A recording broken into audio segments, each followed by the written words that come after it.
Alors, bonsoir messieurs, dames, mes chers amis. Je voudrais dédier ce cours d'abord à la santé de tout le Ham Israël et pour les bonnes nouvelles, que Hachem protège tous nos chayalim et tous nos enfants qui étudient la Torah. Je voudrais aussi dédier ce cours à un ami très cher qui a besoin d'une très grande refoua chez les mains, qui s'appelle Yirmiyahu Avraham Ben Masoda, et à la santé de mes parents et Leilou Nishmat, la grand-mère de Rav Abdelchak, Laetitia Bat Sultana, et à la Hatzlacha totale de ma femme chérie. Sans elle, je ne pourrais pas être là où je suis aujourd'hui.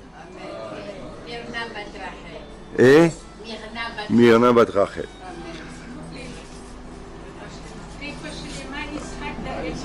Refoua Shlema Yitzhak Ben Avan Ilian Bezrat Hashem Bishar Kol Cholei Amo Israël. Donc le cours ce soir, ceux qui ont vu l'annonce, c'est qui est le Mashiach. Alors je vous rassure, c'est pas moi. C'est déjà ça, je le sais, c'est pas moi. Et on va essayer de développer l'idée sur laquelle j'ai pensé depuis plusieurs semaines. Il y a une Gemara dans Shabbat qui dit, il y a une Gemara dans Shabbat qui dit, Amar Rava, Besha shemachnisim Adam ladin, à 120 ans quand on arrive dans le monde céleste, au Gan Eden, Besha shemachnisim Adam ladin, Omrimlo, on lui demande, on lui dit, Nasata venatata be'emuna, est-ce que tu as fait des affaires honnêtement, avec droiture? Après on lui dit, Kavata itim la Torah, est-ce que tu as fixé des moments d'étude de la Torah? Alors ensuite on lui dit, Asakta bepiria verivia, est-ce que tu as fait tout ton possible pour avoir une descendance, un garçon, une fille? Et ensuite on lui dit, Tzipita le Yeshua, est-ce que tu as espéré la Géoula, la délivrance? Alors cette phrase-là, je vous avoue, ça fait des années que je l'entends, que je la connais. Je pense que la majorité d'entre vous l'ont déjà entendue.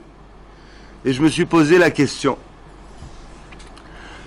Le fait qu'on nous demande, est-ce qu'on a commercé et fait des affaires avec droiture, je pense que même les nations du monde sont d'accord qu'il faut être honnête dans les affaires. Tout le monde est d'accord, juif, goy, peu importe.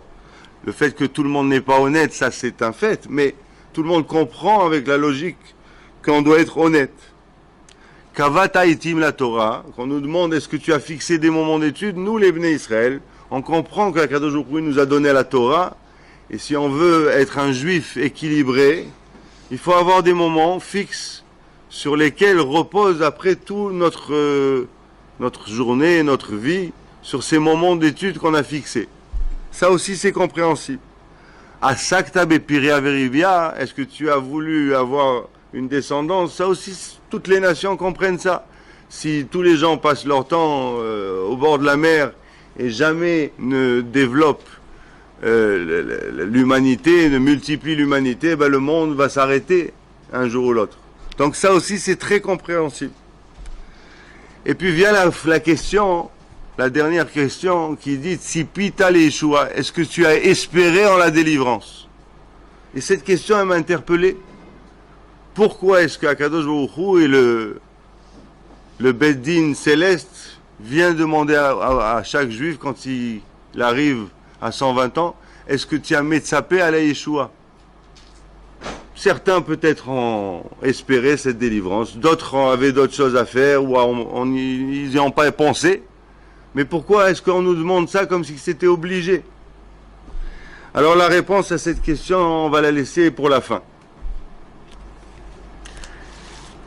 Il y a une autre question que je me suis posée. À quel moment vraiment Akadosh Baruch Hu, il a commencé le plan, il a commencé à prévoir la Géoula. À quel moment de l'histoire est-ce qu'on perçoit dans la Torah qu'Akadosh Baruch Hu, il a commencé à prévoir la Géoula? Alors j'ai cherché et j'ai trouvé le premier moment où dans la Torah on commence à penser à la Géoula. Alors il y en a qui me diront c'est à la naissance de David Ameler ou c'est à la naissance de X ou Y. On va y arriver, on va passer tout doucement à toutes les étapes. Mais le premier endroit où on parle en fait de la Géoula, c'est Adam Arishon. Adam Arishon, il y a marqué Aya roe mitrilat haolam ve'ad sofo. Il voyait du début du monde jusqu'à la fin. C'est-à-dire qu'il voyait tout ce qui allait se passer un jour sur cette terre. Adam Arishon, il le voyait. Il était clairvoyant, mais infini. Et il a vu qu'un jour, un de ses descendants, qui avait un potentiel extraordinaire, qui s'appelait David Ameler, allait être mort-né. Alors il s'est dit, David Ameler, avec un potentiel comme ça, il va être mort-né, ça veut dire qu'on ne va pas lui donner la possibilité de se développer, de se connecter à Kadosh Baruch Hu. Il a vu tout ce qui était possible d'arriver grâce à David Ameler. Il a dit, c'est pas possible. Et Adam Arishon devait vivre 1000 ans. Et il a donné, comme tout le monde le sait, 70 ans à David Ameler. Ça, c'est la première démarche qui a été entreprise par Akadosh Baruch Hu sur cette terre pour la Géoula.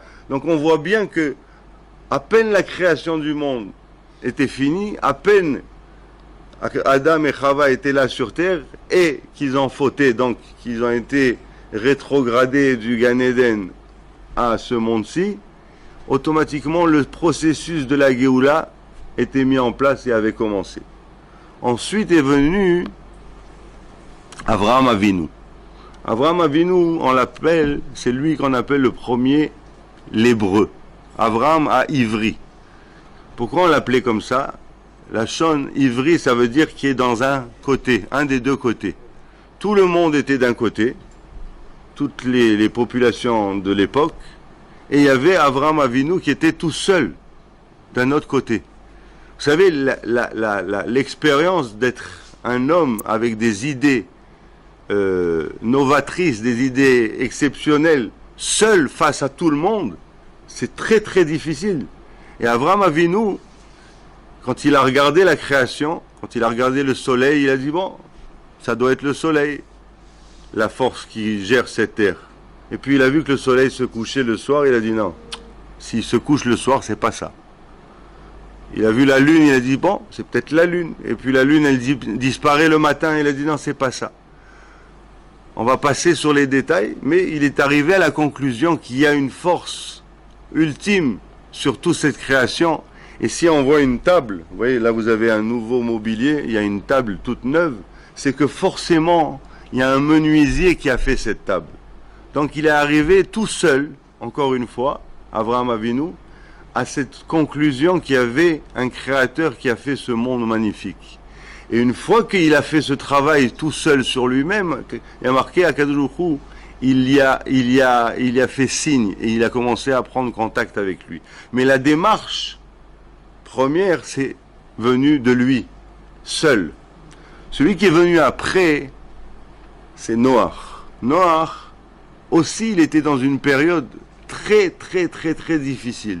Le monde entier était des Rechaïm, des gens qui fautaient dans toutes les fautes possibles et imaginables. Et lui, il était encore une fois seul. Seul face au monde entier.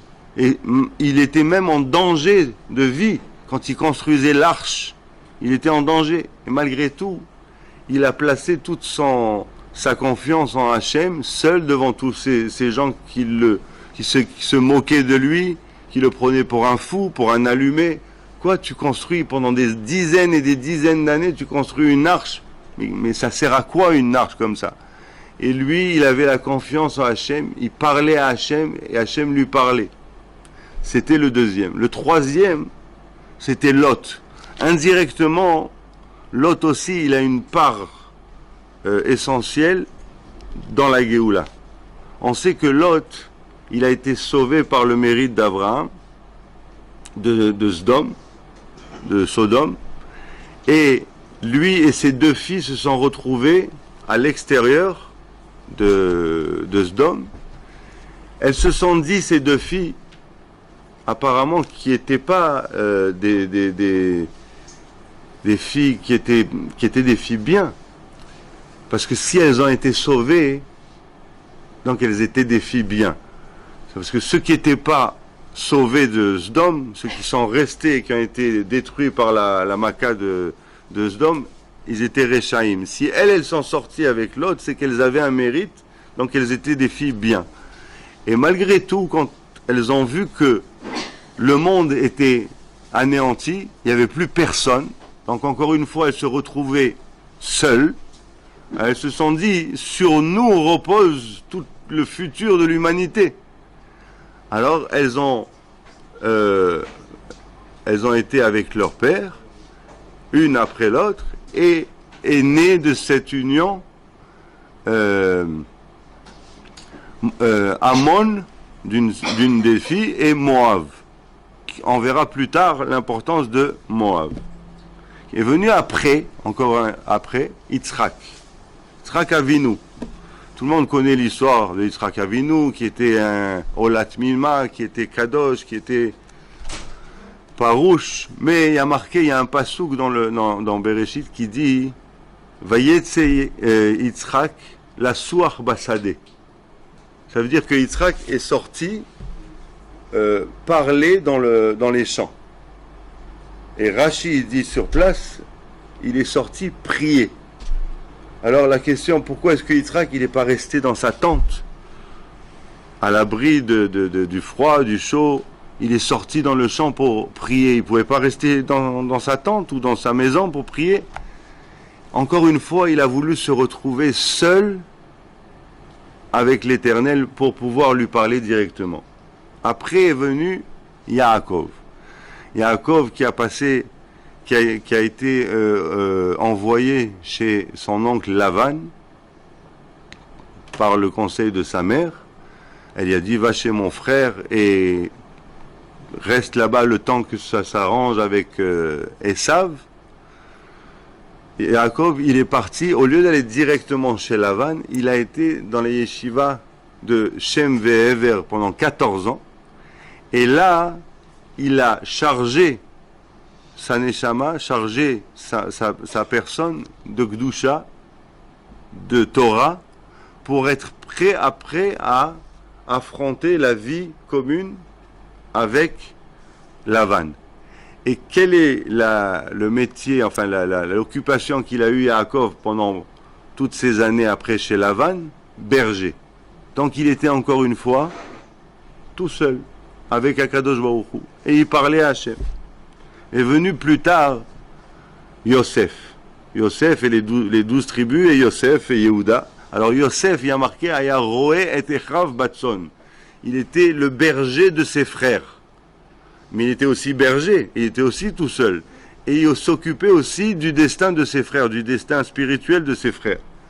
Yehuda, lui, qui est aussi l'origine de la lignée du Mashiach, lui, Yehuda, il était aussi berger, il avait aussi des troupeaux.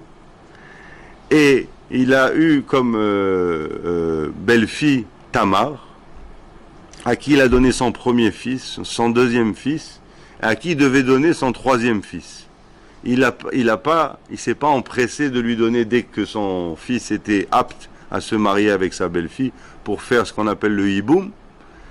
Et donc, il a laissé. Et elle était tellement sainte, Tamar, et elle savait que d'elle devait venir une descendance tellement importante qu'elle a fait des choses qui étaient un peu hors du commun. Elle s'est mise à la croisée des chemins avec un châle, et Yehuda qui passait, pensait qu'un tzaddik comme Yehuda, si c'était pas poussé par la main divine, il se serait approché d'une femme à la croisée des chemins.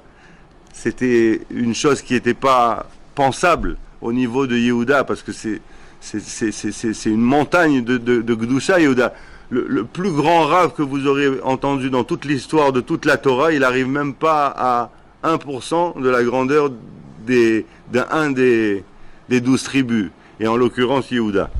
Donc si Yehuda, il a été vers cette femme à la croisée des chemins, et si elle est venue se mettre là, c'était vraiment parce qu'Akadosh Baruch Hu, il a fait cette situation. C'est bien après, quand il a envoyé pour payer cette personne, il a demandé est-ce qu'il y avait une personne à cet endroit. Ils lui ont dit non, il n'y a jamais eu de personne dans cet endroit. Donc on voit bien que c'était quelque chose qui passait sous les radars, toujours sous les radars du Satan, qui ne veut surtout pas qu'il y ait une Géoula un jour. Après est venu, on passe beaucoup d'étapes, juste sans oublier que de Yehuda et Tamar est né Peretz, qui est lui l'origine de David Ameler, et que comment il a gagné ce rôle Yehuda d'être l'ancêtre du Mashiach, c'est quand il a dit Tzatka mimeni Tamar, c'est-à-dire quand il a reçu sur lui le din, alors que rien ne l'obligeait à le recevoir. Quand il a voulu, on lui a dit Tamar est enceinte, il lui a dit Otsioa vetisaref. Alors elle lui a dit voilà les signes, à qui appartiennent ces signes, c'est de lui que je suis enceinte. Personne ne savait à qui étaient ces signes, il pouvait passer l'affaire en silence et faire tuer Tamar. Il a dit Tzatka mimeni Tamar, ça veut dire qu'il a reçu sur lui tout seul le din. Il s'est fait lui-même juge de lui-même devant Hachem. C'est ce qu'on appelle la Hirat Shamaim. Il avait la Hirat Shamaim, mais malgré que personne ne savait ce qui s'était passé, lui, il avait la Hirat Shamaim. Il était prêt à se mettre en porte-à-faux devant tout le monde, parce qu'il avait un rôle, une place extraordinaire. Il était prêt à lui-même s'incriminer, et grâce à ça, il a eu le rôle d'être l'ancêtre du Mashiach. Plus tard est venu Moshe Rabbeinu. Moshe Rabbeinu qui a été élevé dans la maison de Pharaon, qui était élevé comme un prince, qui est sorti voir la souffrance de ses frères, qui a tué l'Égyptien et qui a eu après l'obligation de fuir l'Égypte et qui a erré pendant, le Midrash il dit, pendant des années, il était seul dans le désert, sans boire, sans manger, sans rien. Qu'est-ce qu'il avait pour vivre, Moshe Rabbeinu, pendant toutes ces années? Il avait Akadosh Baruch Hu, simplement, rien d'autre. Il était, pendant toutes ces années, seul encore une fois avec Akadosh Baruch Hu.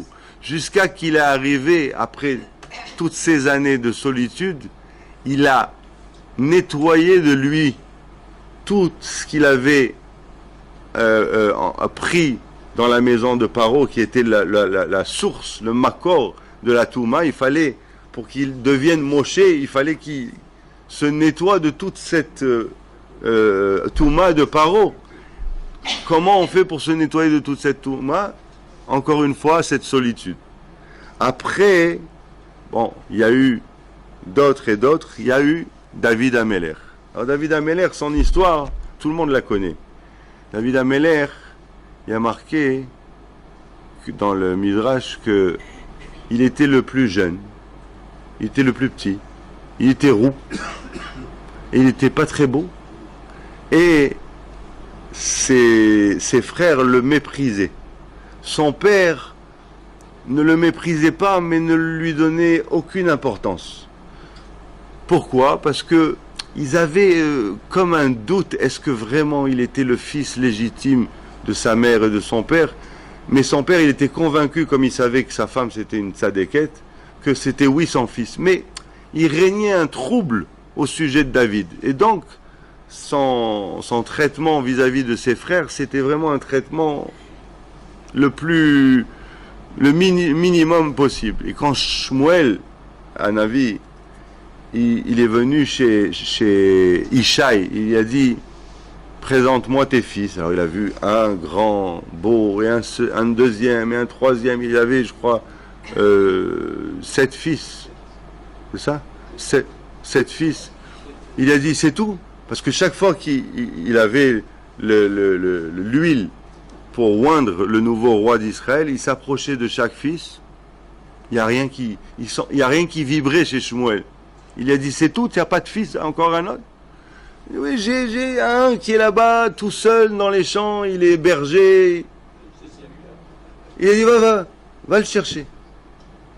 Quand il est venu David et qu'il s'est approché de Shmuel, si j'étais capable de vous le montrer, l'huile elle est sortie toute seule du récipient où elle était, et elle est venue se poser sur David. C'est pas que lui il a voulu le oindre, elle est venue toute seule l'huile. Elle avançait toute seule. Alors il a dit, mais qu'est-ce qu'il a ce David? Il y a un midra, enfin il y a un passouk dans le Navi qui dit que Shaoul, avant ça, il était déprimé. Et il a demandé à ses Bachurim, les gens qui étaient autour de lui, il a dit, trouvez-moi quelqu'un qui sait jouer de la musique. Une seconde, j'ai pris une photo des psukim.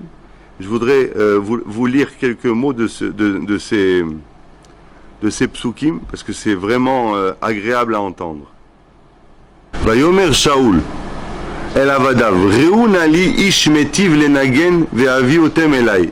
Cherchez-moi quelqu'un qui sait bien jouer de la musique et amenez-moi-le. Vayan Echad Me'aneharim. Il a répondu un des jeunes hommes. Ine Raiti Ben Leishai. J'ai vu un des fils de Ishai, Bet Alachmi. Yodea Nagen. Il sait jouer de la musique. Qu'est-ce qui s'est passé là? Yodea Nagen. Ve'gibor Chail. Et il est très fort.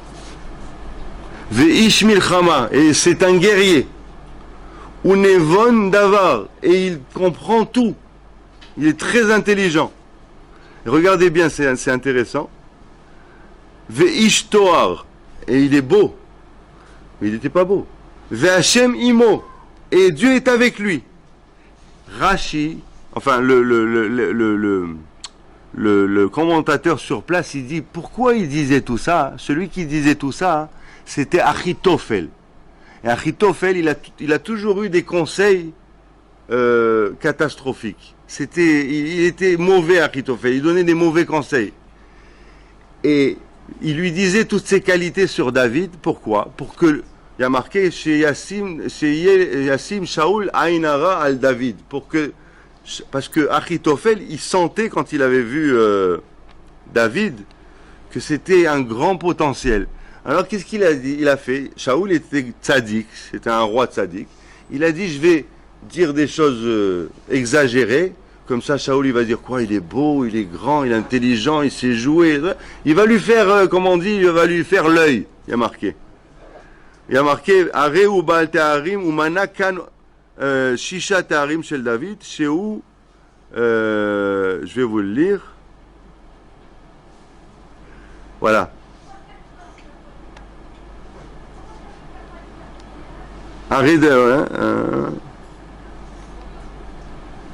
Bon, c'est marqué un peu plus tard, je ne trouve pas. Bon, bref. Donc, vous voyez que David Ameller, qui était un petit berger, qui était mal aimé de sa famille, qui était toute sa vie seul, abandonné, il avait des qualités extraordinaires. Après, il y a marqué Vayavo David. Vayamod lifne lefanav, donc David est venu, il s'est mis debout devant Shaoul. Vayahaveu meod, tout de suite il l'a aimé beaucoup. Vayavo David el Shaoul, vayamod lefanav, vayahaveu meod, vayelo nose kelim, il était proche de lui.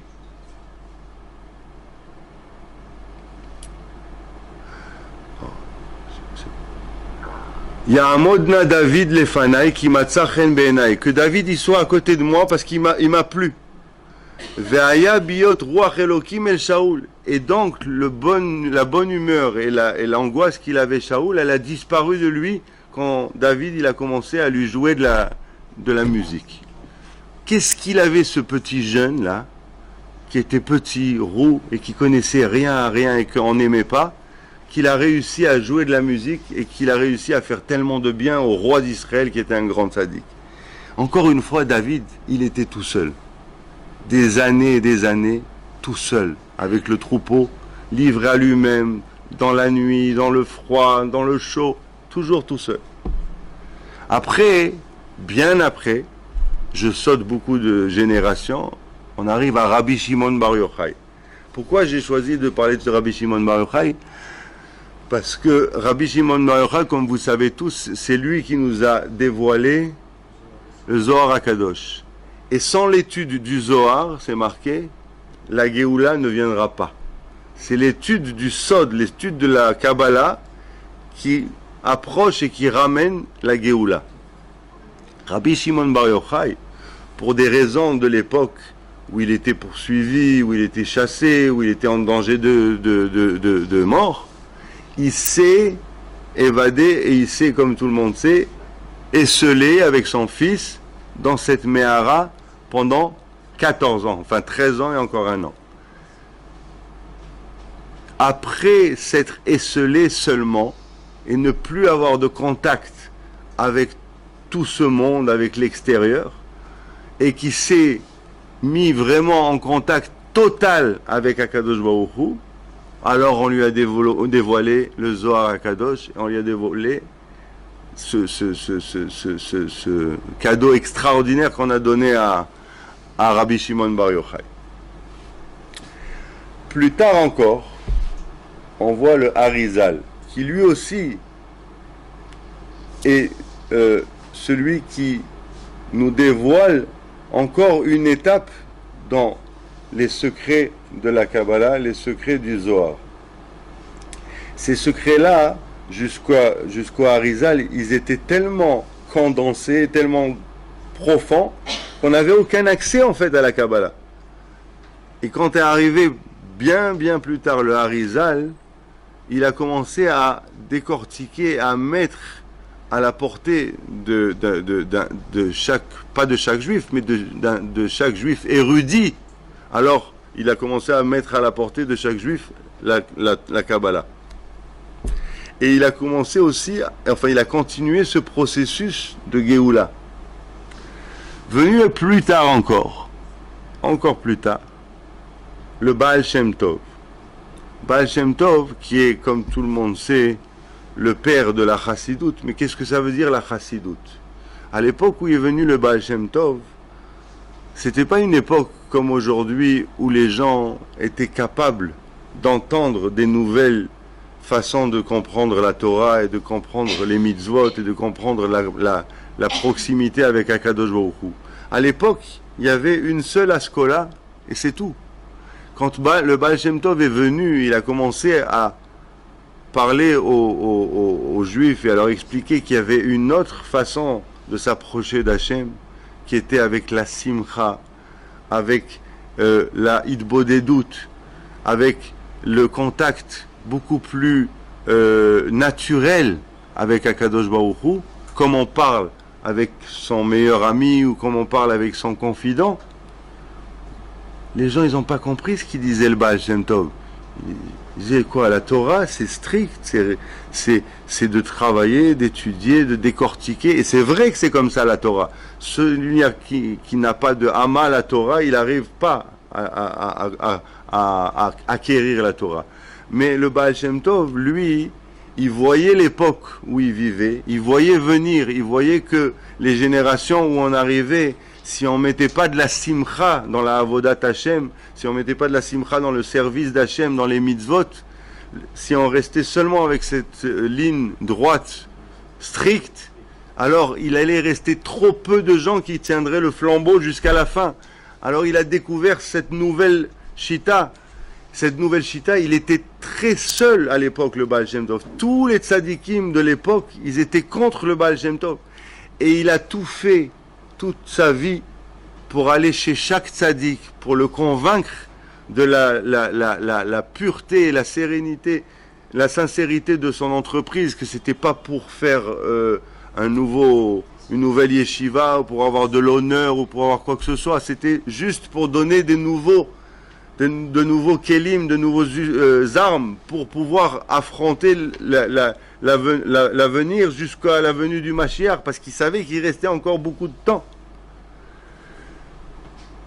De lui sont venus, comme vous les connaissez sûrement tous, et j'ai rajouté son nom juste ce matin, le Rabbi de Lubavitch. Et toute l'école des Lubavitch, c'est-à-dire le Admour Hazaken, le Baal HaTanya, qui étaient eux des descendants qui ont continué la Torah du Baal Shem Tov.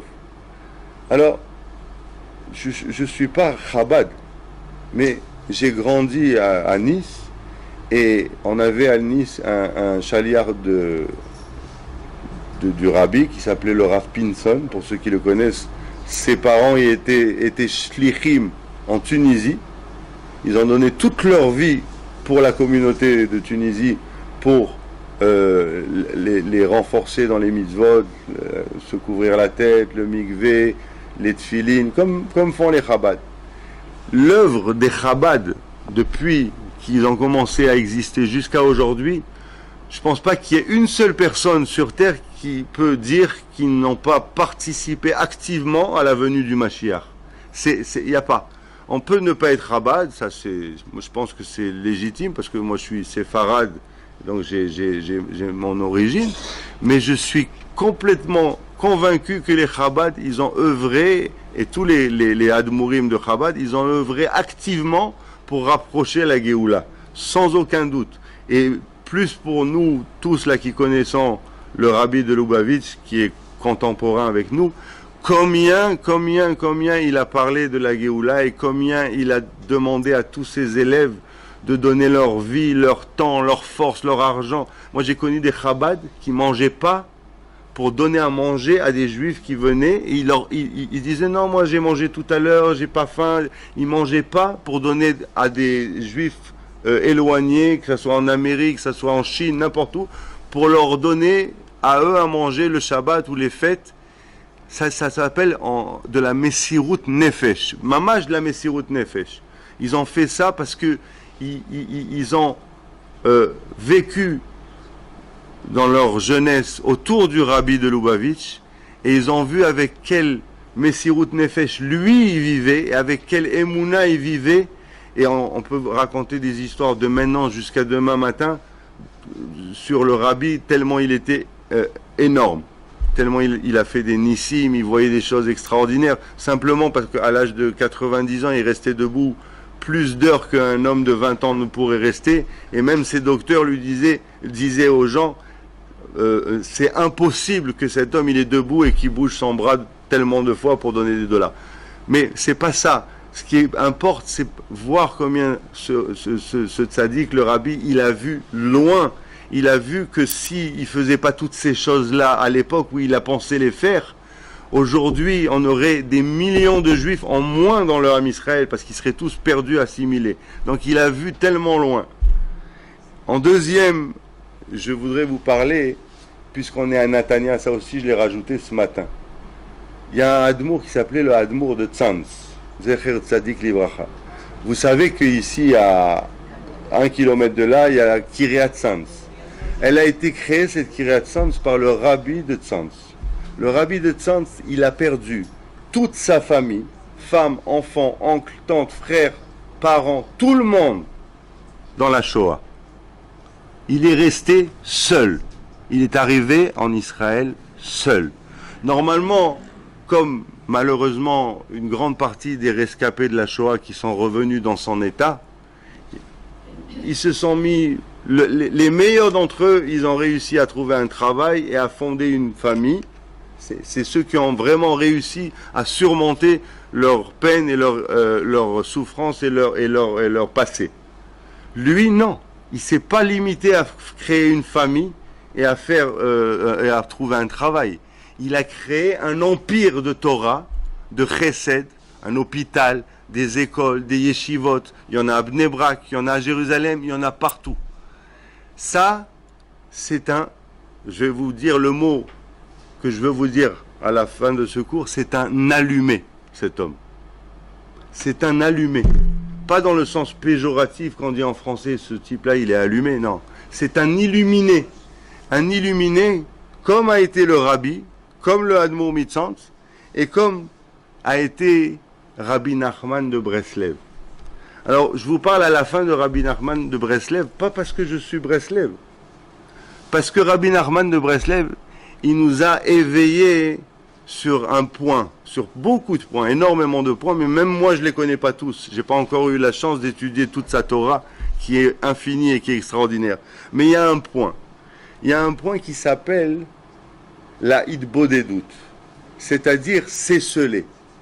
Et si vous regardez tous les gens que j'ai cités, j'ai cherché à vous montrer que chacun, il est arrivé là où il est arrivé en étant seul. Mais pas pour devenir un homme seul qui n'a pas de contact avec la communauté ou avec ses amis ou sa famille. Chas v'shalom. On a besoin d'être en contact, on a besoin de venir prendre l'apéro, rigoler, et écouter des shiurim. Non.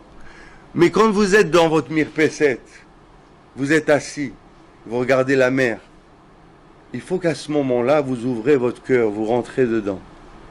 Et vous commencez à sortir ce qu'il y a dedans. Et vous commencez à parler à Kadosh Baruch Hu le plus sincèrement et le plus simplement possible. Ça s'appelle Hitbodedut. Il n'y a pas besoin d'aller dans une forêt. Si vous pouvez aller dans une forêt ou dans un parc ou marcher au bord de la mer et écouter le bruit des vagues, c'est bien aussi. Mais si vous ne pouvez pas y aller, vous vous asseyez dans votre mirpesset, vous regardez le ciel bleu, et vous mettez un verre de coca pour vous et un verre de coca pour Akadosh Baruch Hu.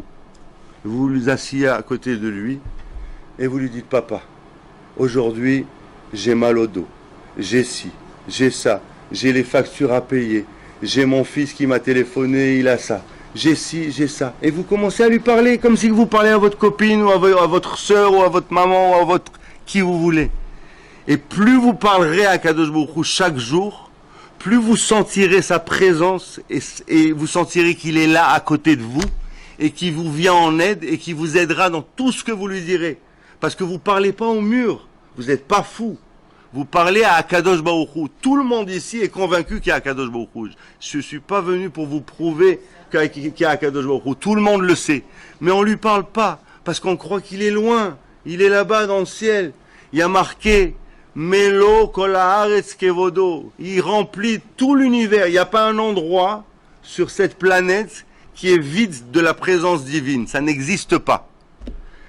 Alors, le thème de ce cours, c'était qui est le Mashiach. Alors, je vais vous le dire, qui est le Mashiach. Il y a une histoire qu'on m'a racontée il y a quelques jours. À l'époque de la Chine impériale, on a prévu un anniversaire gigantesque pour l'empereur de Chine. Et on a réuni 1 million de soldats un an avant l'anniversaire de l'empereur. Et il y avait une centaine de chorégraphes qui ont travaillé jour et nuit et qui ont donné des chapeaux à chacun des soldats d'une couleur différente. Et qui leur ont dit à chacun sa place. Ils les ont placés. 1 million, imaginez 1 million de soldats qui étaient là, placés chacun à sa place. Et toute l'année, ils se sont entraînés. Et le but de cette chorégraphie, c'était que l'ensemble de tous ces gens, avec chacun son chapeau d'une couleur différente, montre l'image, le portrait de l'empereur. Vous me suivez? Oui.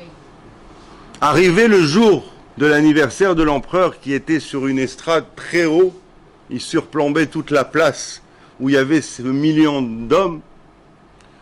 Il y a un Chinois qui a dit à son copain: j'ai un rendez-vous important avec ma fiancée, tu diras rien. Et il est parti. Son copain d'à côté, il a dit: tu sais quoi, j'ai un travail à finir, mais il y a 1 million d'hommes là dans le... Personne ne verra. Et il est parti. Et comme ça, il y en a eu plusieurs qui sont partis. Et voilà qu'est venu le moment où le spectacle commençait. Ils se sont tous mis chacun à sa place. Et l'empereur s'est levé et il a regardé ce spectacle extraordinaire. Et il s'aperçoit que dans son sourire, il manque une dent. Il était déçu. Et puis il regarde encore une fois. Il voit que dans son œil, il y a un trou. On ne voit pas le noir du blanc. Il y a le blanc de l'œil, il y a le noir. Il n'y a pas le noir. Je dis, mais qu'est-ce qui se passe? Mais il était déçu, cet empereur de Chine. Alors, je vous ai parlé tout à l'heure des allumés et des illuminés. J'ai pensé à une chose. Dans le Teilim, il y a marqué si tu es perdu jusqu'au bout du monde, Akadosh Baruch Hu, il viendra te chercher là-bas. Et il m'est venu une idée. Enfin, ouais, une idée. Quand j'ai vu à l'époque un film sur des aviateurs de l'armée américaine pendant la Deuxième Guerre mondiale, il y avait des aviateurs qui ont été touchés par un missile et ils se sont éjectés de leur avion et ils sont tombés dans l'océan. Et sur leur combinaison, ils avaient une lumière de détresse.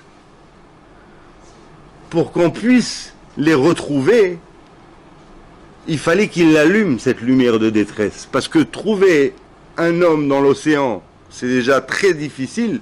Mais si en plus, la seule façon que peut-être on va le percevoir, il faut qu'il l'allume, cette lumière. Si elle est éteinte, il n'y a aucune façon de le voir.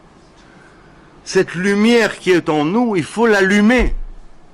Parce que si on continue à dormir encore et à penser que, bon, ben quand il viendra le Mashiach, on entendra parler à la radio, on nous sonnera le chauffard, bon, ça va. C'est pas grave, il va venir, on le saura. Mais si tu l'allumes pas, la lumière, tu le sauras pas parce que tu seras au bout, loin là-bas. Il te trouvera pas, il te verra pas. Maintenant, au début de ce cours, je vous ai parlé de la Gemara dans Shabbat. Il y a marqué dans la Gemara dans Shabbat, Nasata venatata be'emuna, Kavata itim la Torah, Asakta bepirea verivia, toutes ces choses-là. Et la dernière chose, Tzipita le Yeshua, est-ce que tu as espéré en la Géoula? Et bien, je me pose la question encore jusqu'à maintenant, pourquoi est-ce qu'on demande à quelqu'un, est-ce que tu as espéré la Géoula? Alors, pour vous donner encore un exemple, aujourd'hui, je sais pas, ici, vous n'en avez pas? Ouais, non, vous n'en avez pas. Les écrans de télévision que vous avez tous chez vous, ça s'appelle des écrans LED. Alors, la particularité d'un écran LED, elle est composée de millions de lumières minuscules. Chaque lumière, elle a une partie active pour composer la photo, enfin la photo générale qu'on voit quand on allume cet écran. Si on en allume seulement une partie, est-ce qu'on va voir l'image claire? Non, il faut qu'elle soit toute allumée. Alors on va dire, quand on a allumé Adam Arishon, Avraham, les filles de Lot, Yitzhak, Yaakov, Yehuda, David, Rabbi Shimon Bar Yochai, le Harizal, le Baal Shem Tov, le Admour de Tzantz, le Rabbi de Lubavitch, le Rabbi Nachman, on a allumé toutes ces grandes lumières. L'image, elle commence un peu à prendre forme. Mais est-ce qu'elle est complète, cette image? Non, il manque encore des millions de lumières. C'est qui ces lumières? Mais c'est vous, c'est vous, c'est vous, c'est vous, c'est vous, c'est vous, c'est vous. Alors, si chacun de nous, on est une de ces lumières-là, C'est qui le Mashiach? Mais c'est nous. Je vous avais dit que c'était pas moi. Alors, maintenant, je comprends cette question dans la Gemara. Si Pita Yeshua, est-ce que ta part d'espérance dans la Géoula, est-ce que toi tu l'as remplie? Ou est-ce que toi tu étais de côté, tu étais neutre, moi j'attends le bus, j'attends le train. Si tu n'étais pas actif dans ton attente de la Géoula, elle ne vient pas à cause de toi. Il y a marqué Dor Shelo Nivna Bet Hamikdash, Kilu Nichrav Beyamav, une génération où le temple n'a pas été reconstruit, c'est comme si qu'il a été détruit dans cette génération. Donc Tzipita le Yeshua, ça veut dire, est-ce que tu as espéré chaque jour, chaque moment de ta vie? Est-ce que quand tu levais les yeux vers le ciel, tu disais à Kadosh Baruch Hu, ta maison elle n'est pas construite, tu es en galoute, la Shrina elle est en galoute, et moi je suis dans mon appartement, j'ai ma clim allumée, j'ai mon compte en banque, j'ai ma truc, je suis tranquille. Et toi, ta maison à Yerushalayim, elle est détruite et il reste que des ruines de ta maison. Est-ce que moi, j'ai cette souffrance, j'ai cette douleur que toi, tu as, toi, la Shrina? Vous savez que nos ancêtres, que ce soit au Maroc, que ce soit en Tunisie, en Algérie, je vous parle de ça il y a 100 ans, il y a 200 ans, ils se levaient à 2 heures, 3 heures du matin. Il faisait tikkun chatzot. Le tikkun chatzot, ça consiste à pleurer sur la destruction du Beth Amikdash et à demander sa reconstruction. Il y a plein d'histoires de gens à l'époque qui étaient des gens simples, des menuisiers, des bijoutiers, des gens. C'était pas des tzadikim qui ont laissé des écrits, qui ont laissé des livres. C'était les gens, monsieur tout le monde. Ils se levaient à 2 heures du matin et ils pleuraient des larmes à n'en plus finir. Il remplissait le parterre de larmes. Il disait, quand est-ce Kadosh Baruch Hu que tu vas avoir pitié de ta Shrina qui est en galoute et que tu vas reconstruire ce Beth Amikdash.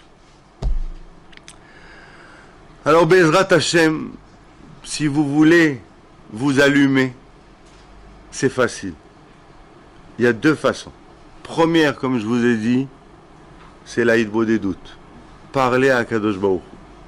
Parlez-lui tous les jours, chaque jour, 5 minutes, 10 minutes, un quart d'heure, 20 minutes. Chacun à sa façon, chacun comme il le sent. C'est pas une halakha, c'est marqué nulle part. C'est pas comme les tfilines ou comme le lulav où c'est défini, où c'est une mitzvah. Ça c'est comme on le sent, mais ouvrez votre cœur et rentrez dedans.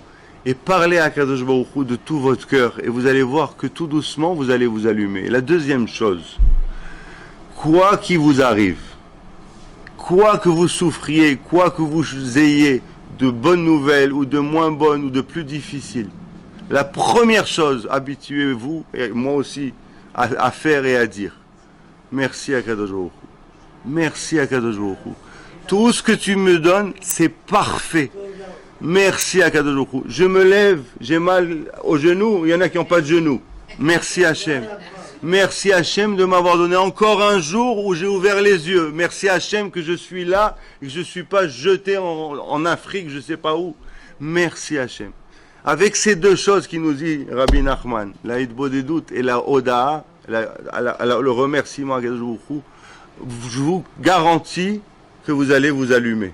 Et vous allez vous allumer, vous allez rentrer dans l'écran général où est marqué la Géoula. Pour finir, en parlant de lumière et en parlant de Géoula, la Géoula qu'on a connue dans la Torah, c'est la sortie d'Égypte. Et une des plaies d'Égypte, c'était Makat Rocher. Makat Rocher, c'est la plaie de l'obscurité. Il y a marqué dans le Midrash que pendant cette plaie, le passouk qui dit Vechamushim yatsu bene Israël mi Mitzrayim. Chamushim, ça veut dire armée. Le Pirouche, il dit Chamushim echad metoch chamesh, ça veut dire 1/5. Ça veut dire que les Bnei Israël qui sont sortis d'Égypte, c'est 1 sur 5. Pendant la Maka du Rocher, justement la Maka de l'obscurité, les Juifs qui n'étaient pas allumés par l'envie, la fougue de sortir d'Égypte dirigé par Moshe qui était le Mashiach et le roi d'Israël, ils se sont éteints à jamais. Donc si vous avez envie d'être sûr de faire partie de la Géoula, de monter dans ce train qui sera un jour, Bekarov Mamash, en marche pour nous délivrer à tous, il faut s'allumer. Parce que ceux qui seront éteints, moi ça ne me regarde pas, moi j'ai mon tiercé, ils ne monteront pas dans le train. Il faut s'allumer. Et pour s'allumer, il faut se connecter le plus possible, chaque jour un peu plus, à Akadosh Baruch Hu. Et c'est la seule façon d'être allumé, et c'est la seule façon d'être sauvé. Parce que la Géoula, elle est très proche. Et Bezrat Hashem, il n'y a que les gens qui seront allumés, qui seront sauvés. Comme dans la Géoula de la sortie d'Égypte, 1 sur 5 qui sont partis.